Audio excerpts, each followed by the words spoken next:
Right, ప్రస్తుతం తెలంగాణ సచివాలయంలో తుమ్మల నాగేశ్వరరావు మాట్లాడుతున్నారు. లైవ్ చూద్దాం.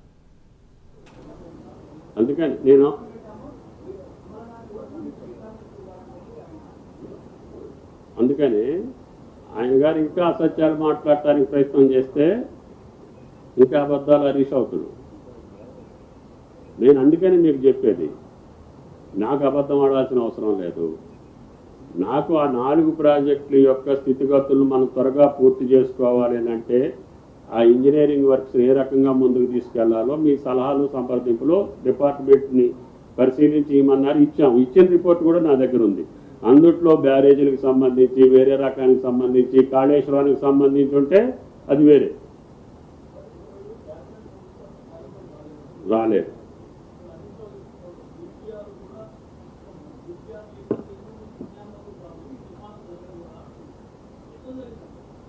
అందుకని క్యాబినెట్కి వచ్చినట్టుగా ఏదన్నా ప్రూఫ్ ఉంటే గురువు గారు తీయమని చెప్పండి.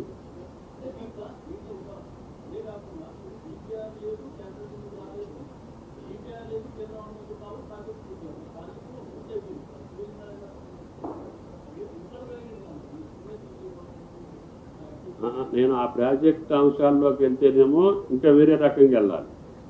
నేను ఈ సబ్ కమిటీకి సంబంధించి రాజేందర్ గారి యొక్క ప్రకటనకు సంబంధించి మాత్రమే నేను క్లారిఫై చేయదలుచుకున్నా.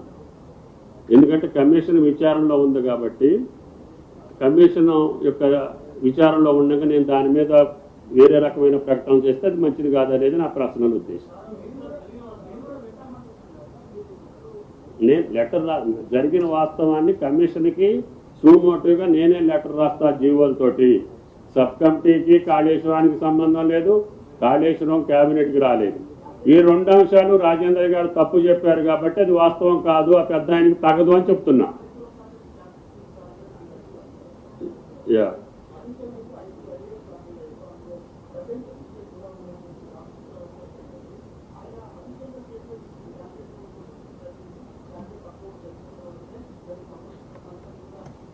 ఆయన గారు చెప్పింది నాకు సంబంధం లేదు.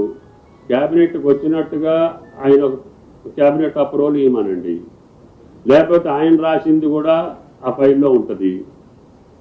కాబట్టి నేను కాళేశ్వరం ప్రాజెక్టు యొక్క వ్యవహారంలోకి నేను వెళ్ళదలుచుకోలేదు.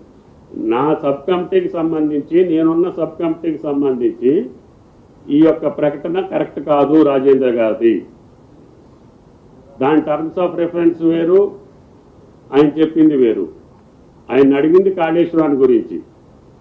ఈ మిగతా ప్రాజెక్టుల యొక్క పునర్నిర్మాణ చేసినటువంటి సబ్ కమిటీ విషయాన్ని ఆయన కమిషన్ ముందు చెప్తున్నాడు.